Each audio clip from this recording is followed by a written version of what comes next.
Also wanted to say that this will be recorded because I'm going to cut this all up and put it together and put it on the Tangible Waves YouTube channel. So this will be a world first premiere of this system. So you are the first to see this, basically. Awesome. So I'm Carsten, also known as the Fifth Volt. That is my YouTube channel. You can see I could use a few more subscribers. I'm also the administrator and creator of the forum, amodular.com, which is a really amazing community of people that own one of these modular systems. And we talk about that. People post up their music, they critique that, they give each other tips and help. And it's a really cool forum. I'm also the curator of the wiki, which is a documentation project where we document how to get started in modular, how to get started with the system, how to make music to begin with, and all the kinds of things that you would need to know to get started. And since last year, I'm also running the minimodular.com.au website, which is a shop where you can buy this stuff in Australia, mainly because the shipping times from Germany to Australia are atrocious. So I actually have a box of things that I can send out to people. So Tangible Waves is the manufacturer of this particular synthesizer format, the AE modular format, and Robert Langer is the designer and genius who came up with that idea. He's actually good friends with Dieter Döpfer, who invented the UREC format. And when they met a few years ago, Robert said, you know what, I think I can make that even smaller. So he made a fully modular system that is even smaller than UREC, which was already a system that was meant to be smaller than what else was there before. Robert and his team, two part-time employees, are building these systems in a beautiful countryside in Bavaria, very similar to where I live in Bega. I don't know if that's the connection there or not. But basically, without Robert and his creation, I wouldn't even be here and talking to you about this at all. I wouldn't even be making any music, to be honest. So, where I live in Bega, it's all about community. It's so much about community. Also, the company that I run there, a software company, is about finding talent. So we are working a lot in schools. We are working a lot with teachers in science and maths, trying to identify kids that have an interest in these subjects. So when I got my modular and was playing around with it, I go like, oh, this is so amazing. And there's all these concepts, waves and rhythms and mathematical, concepts in there. This could be perfect for a school workshop. And I asked Robert about it, and I put a few notes on that on Facebook and on the forum. And Jordan popped up. Jordan Rose he lives in Oregon, also a beautiful forested country there, and he runs workshops for kids with synths. Like, perfect. So, at least he has kids that he can experiment with. So I called him up and said, Jordan, do you want to work with me on this new concept? So basically not just developing the synth, which is easy, right, relatively, but working on the curriculum, because I don't know if you guys know the Lego Mindstorms. They are, schools buy them and then they are in a corner somewhere. But, you really need a good curriculum to get the teachers excited, to get the kids excited to keep playing with it. And this is what we really want to do over the next couple of months together with Jordan. So what did we want to do?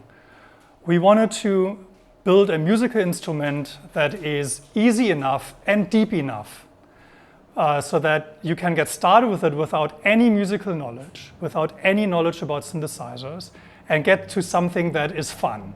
Right? May not be good, may not be musically accurate, but it should be fun. And you should be able to make any sound. You should be able to make explosions, farts, beautiful music, perfect violin sounds, anything. So you should be able to explore sounds and different ways of making sounds and putting them together, maybe with other kids in a workshop. And you should be able to invent things like Lego and solve puzzles. Because I found in my modular journey, when I have a restricted system, sometimes I go big, lots of modules, and that can do everything, and then I'm getting a bit bored, and then I restrict it to a really tiny case with just 5 or 6 modules, and then I have to solve the puzzle. How do I get more out of this? And this is, I think, a thing that will engage kids. It's all about engaging their senses, the feel of the knobs. That's different from just working on a computer workstation. The feel of the cables and the little inconsistencies and noises that it makes, but also to see and to hear the different pitches that aren't quite correct, I think is important. And to sell it into schools, we have also catered the maths, physics, arts curriculum, hopefully, but I will need the input of teachers, actually, because I'm not one, to be able to help with that. So this is it, the Synth Explorer. This is a special collection of modules in a very tiny frame. Let me just quickly hold this up for you. So this is it, right? So it's really tiny, about a small laptop or an A4 page size. And it's fairly light, and it can be powered by a mobile phone battery charger and has headphone outputs. So it's fully modular. It doesn't make a sound. When you turn it on, nothing happens. So you have to start understanding, where does sound come from? How does the thing work? It's extensible because it is the same modular format that all the A modular system has. So there are about 70 plus modules available currently. So this is only a small selection of the available range. So if you want to grow or outgrow this in your capabilities, you can extend it. And I think it's fairly affordable for a modular system. And if I look at it, I think it's also adorable. But that's something that my wife put in there. So we thought that there should be variations of a theme. So the first thing should be a very basic system that gets you started and really doesn't break the bank. So I will show you prices later on, but this is, you can start your kids off with the basic system over in the left-hand corner that has 2 oscillators, 2 VCA, 2 amplifiers, 2 envelopes, 2 LFOs, 1 filter, a fully 8-step sequencer, a digital meter where you can see the waveforms and you can tune your oscillator because it has a tuner built in. You can see the voltages. It has a voltmeter built in as well. And has a sample and hold and noise. So you can do a lot of experiments with that system out of the box. And then we thought, well, how do we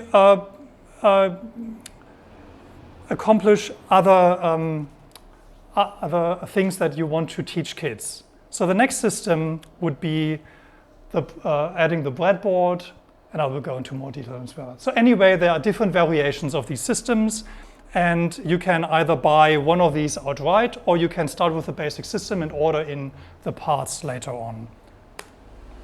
So starting with the basic, this is the core. It has a delay, even two headphone jacks. So usually in workshop settings with kids, you have 2 kids sharing one synth, and maybe that's even more fun. They can both hear and they tweak the knobs together. So that's definitely possible with that system. It doesn't have MIDI, but it does have a gate where you can have a CVN gate, so you can attach a key step, for instance, or anything that does CVN gate. Included is the power supply and patch wires. And these are the tiny patch wires that these A modular system uses, fairly cheap. So if they get lost, which they will be, it doesn't break the bank to buy new ones, other than buying UREC cables, bloody expensive. So you can also bring your own, or you should bring your own. All of these things you can add. Obviously, you have to add the headphones, but you could also add an amplifier, a tiny one. And it runs on a mobile phone charger. And if you buy a mixer, you can put more together and have a little orchestra even. So the stem module adds a breadboard.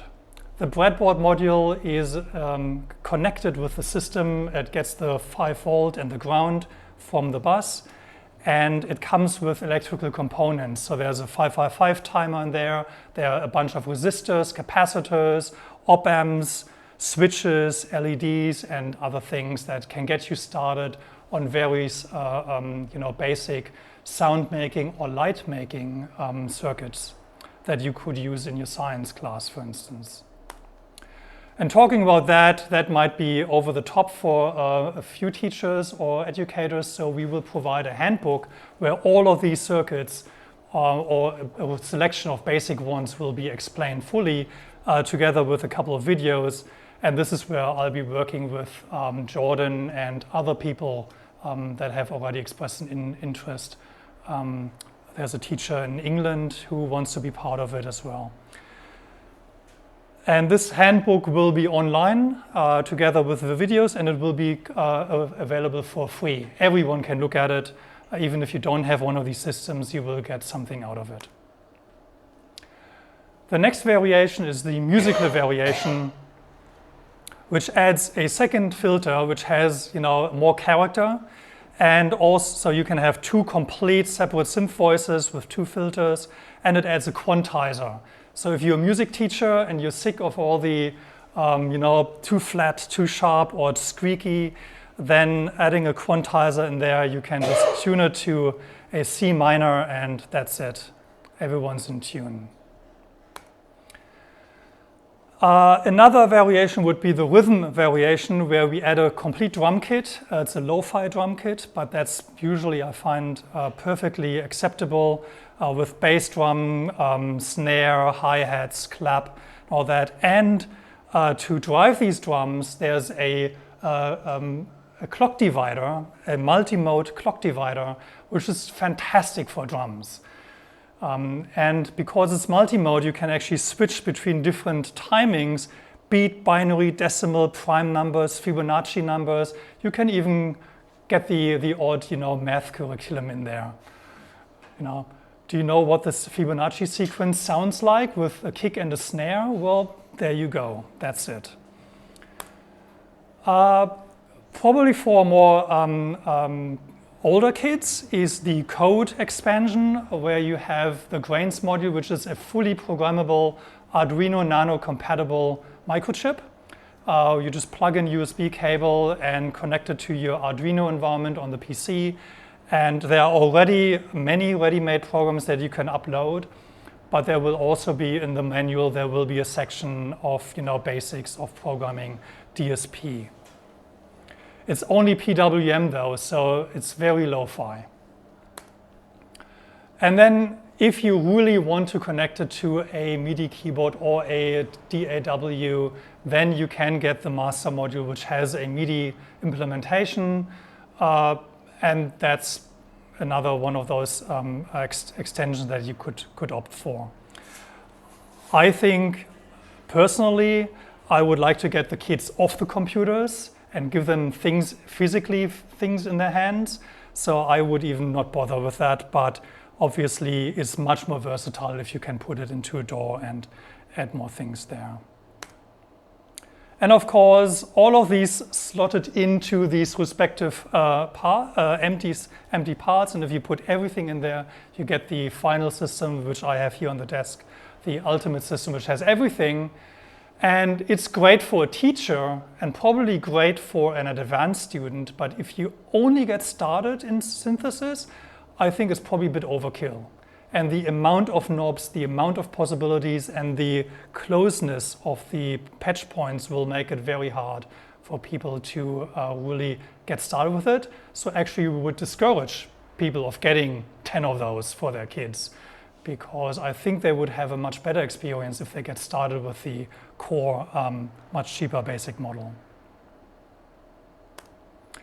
In terms of pricing, these are the prices as we've thought about them for now.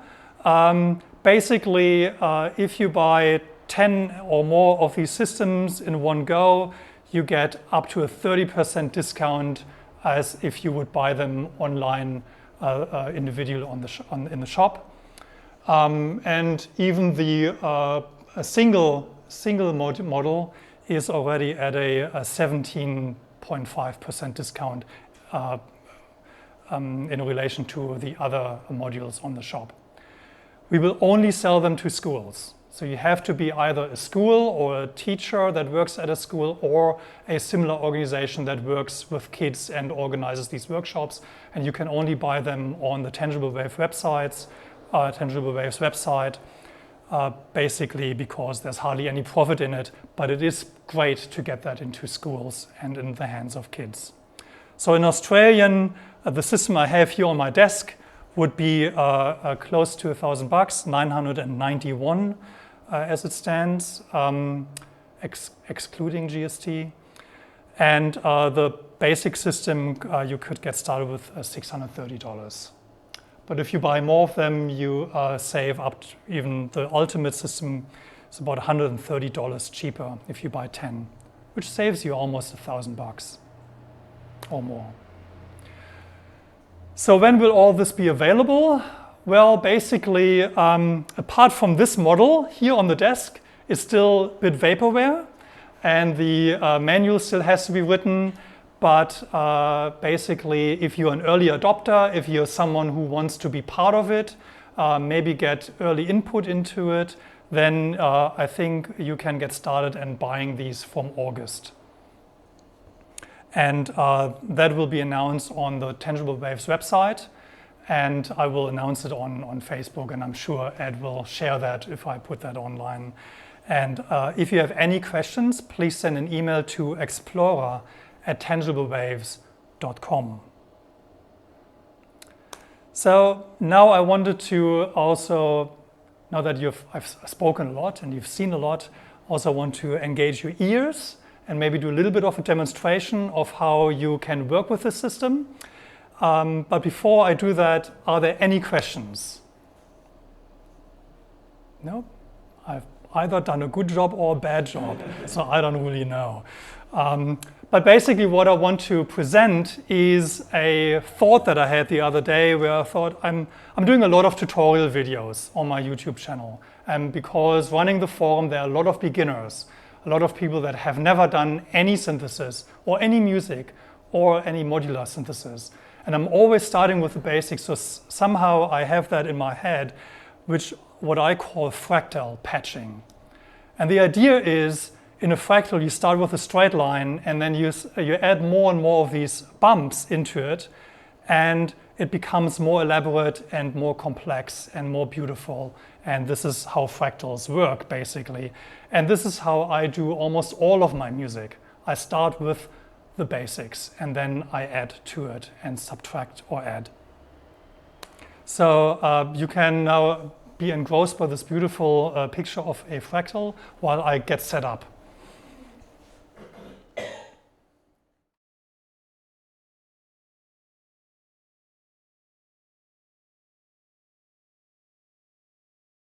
So in fractal patching, the first thing I want to understand is, does it even produce sound?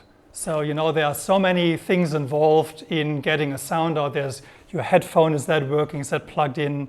Is your sound system working? There's a big chain here already. So the first thing I want to know is, does it even sound? So the first thing I would do is I would patch a cable in from the oscillator straight into my headphone output. Yes, I have sound. So the straight line is already done, that's great. And does the sound change? Yes, so I can change the pitch, that's great.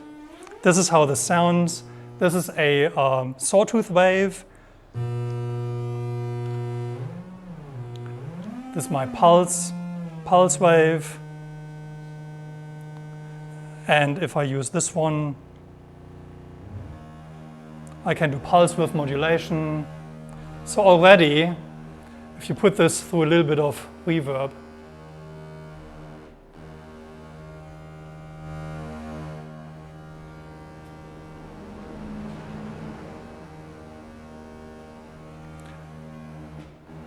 you can already play around with that. I mean, I could play with that forever, but I won't bore you.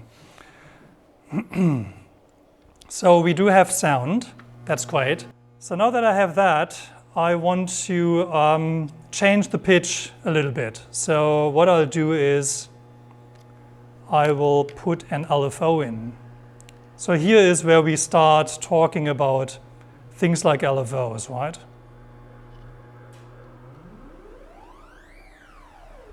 So an LFO is like an oscillator, just much slower. And suddenly we have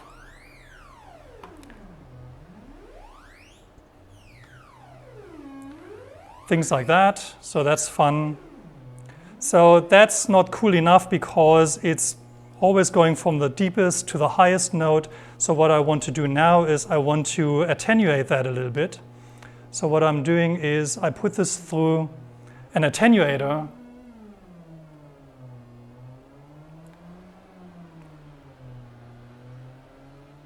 And I can change how much the tone changes. That's fully open and closed. So attenuation, you know, changing the voltage, taking it down, all that kind of stuff. So the next thing is, that's a bit hard to listen to. So because we're in the musical system, let's put this through a quantizer. So what I'll do is I take this blue thing here and I take the output of that into my quantizer.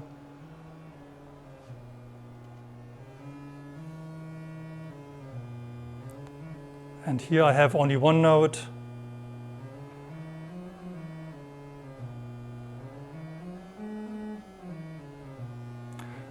And then I get a minor scale or a major. Do you know what this is?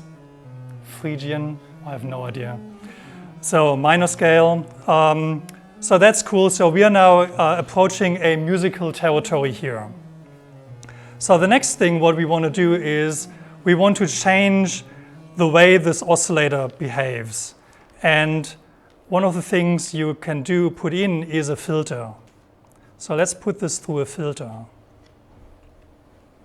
and take the low pass of the filter. And what does the filter do? It makes the sound duller because it filters things out. And this is where you talk about, you know, cutoff frequencies and all of that, and the frequency spectrum. There's actually a frequency spectrum built into the meter here, so you can even see that. And you can talk about resonance.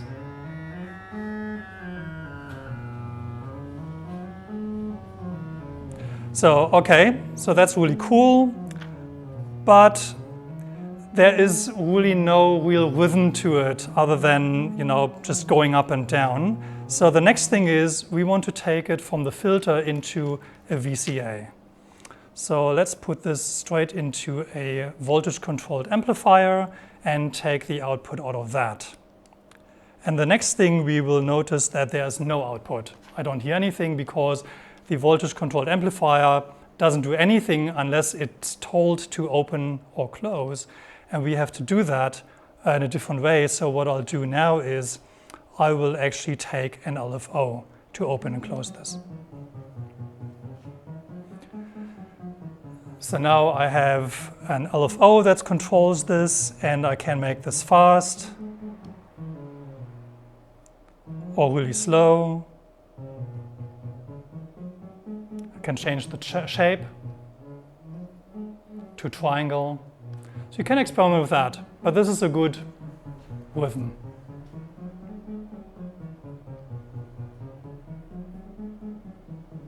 So that's really cool. So I'm basically starting to have a voice for a track, right?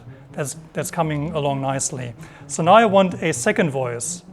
And what I want is I want to get another oscillator.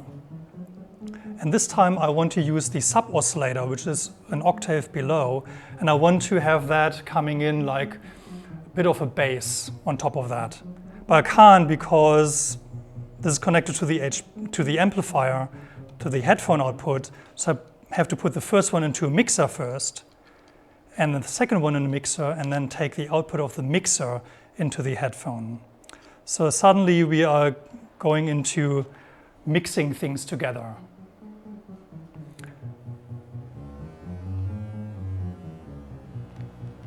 Okay, so that's good. It's a bit not very exciting still.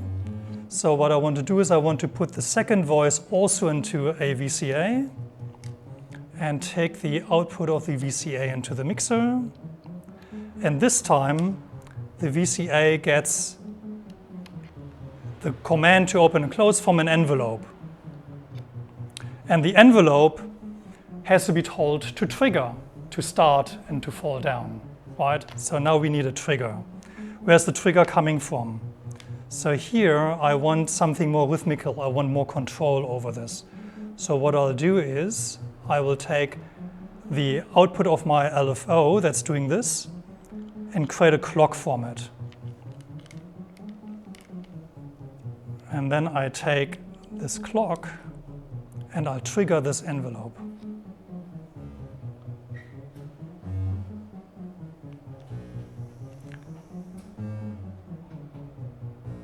So now I have something that's kind of going, always an octave lower, which is nice. So obviously we are kids, so we want things to go bang, so let's add a drum. So I take the output of my drum kit into the mixer in channel 3, and then I need to tell the drum kit to play the bass drum, for instance. And I want the bass drum to go, when I tell it to. So an LFO doesn't do when I tell it to because it's always doing the same thing. So here I'm abusing the sequencer, which gives me a gate for every sound, every step that isn't on pause.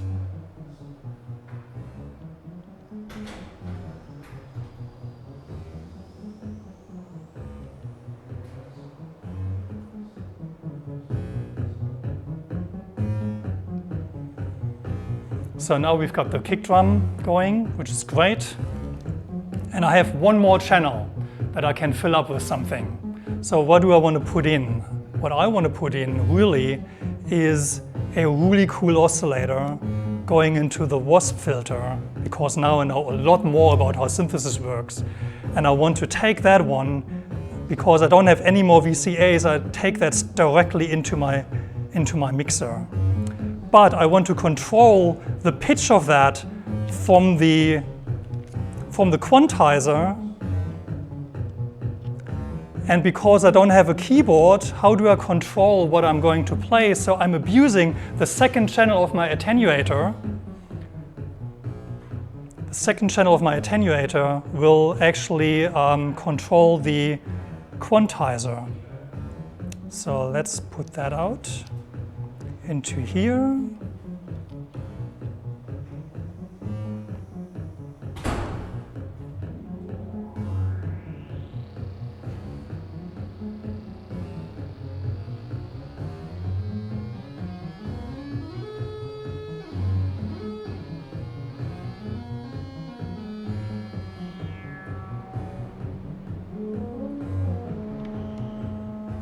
And I now have all the things ready to do a real live set.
And that's how you make a performance with an education system.